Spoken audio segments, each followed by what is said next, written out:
নমস্কার বন্ধুরা, জ্যোতিকাস ব্লগ চ্যানেলে তোমাদের সবাইকে স্বাগত জানাচ্ছি। আমি জ্যোতিকা চলে এসেছি নতুন একটি ভিডিও নিয়ে। তো তোমরা সাথে থাকো, দেখো আজকে আমি একটা লাঞ্চের স্পেশাল থালি পোস্ট করছি। তো ভালো লাগলো তোমাদের সঙ্গে সুন্দর মুহূর্তটা শেয়ার করার জন্য। তো সাথে থাকো বন্ধুরা, আমি জ্যোতিকা চলে এসেছি নতুন এক। আজকে ছিল আমার ছেলের জন্মদিন। তো আমার শ্বশুরবাড়িতে যেহেতু জন্মদিনের কোনো অনুষ্ঠান করতে নেই, তাই আমরা জন্মদিনটা পালন করি না। তবুও তো ইচ্ছা করে সেদিনকে একটু স্পেশালভাবে সাজিয়ে গুছিয়ে খেতে দেওয়ার। তাই আমি আজকে ছেলেকে একটু ভাতটা একটু সাজিয়েই দিলাম। তার সঙ্গে করেছি 5 রকম ভাজা, একটু সাজিয়ে গুছিয়ে আজকে একটু খেতে দিচ্ছি। আর আমার ছেলে তো সব রকম সবজি খায়ও না, সুতরাং এই ভাজাভুজি আজকালকার ছেলেরা মেয়েরা বেশি খেতে ভালোবাসে।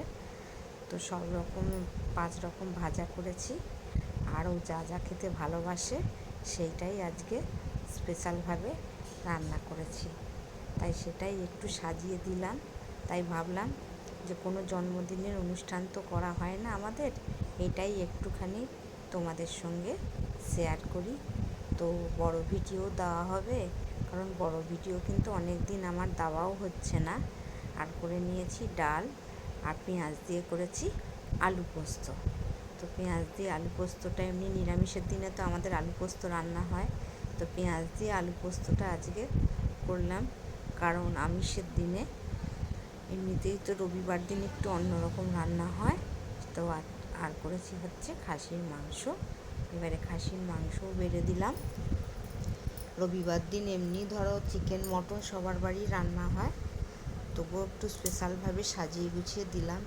যেহেতু কোনো সেলিব্রেশন হয় না, কারণ অন্য বন্ধুদের জন্মদিনে একটুখানি তারা সেলিব্রেট করে, সেটা দেখে ছোটোবেলা থেকে ইচ্ছে হয়।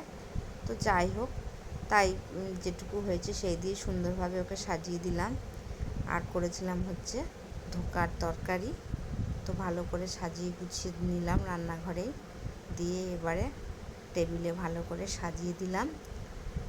সাজিয়ে গুছিয়ে এরকম খেতে দিলে ভালো লাগে, কিন্তু নিত্য প্রয়োজনীয় বা নিত্য ব্যবহারিক জীবনে তো আমাদের সেটা হয় না। দিয়ে যাই হোক, আজকে একটুখানি ভালোভাবেই দিলাম সাজিয়ে। এ দেখো, তোমাদের সঙ্গে এটা সুন্দর মুহূর্তটা শেয়ার করলাম।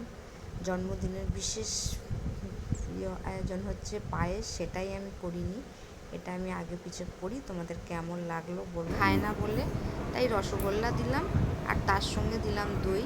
তো পায়েসটা একটুখানি মানে দিনের দিন না করে ওই আগে পিছিয়ে করে দিই। এইভাবে জন্মদিনটা পালন করি, কী বলবো, ইচ্ছে তো করে। তো যাই হোক, এইভাবে আজকে সাজিয়ে গুছিয়ে দিলাম, তোমাদের সঙ্গে শেয়ার করলাম। সবাই ভালো থেকো, সুস্থ থেকো। আর ভিডিওটা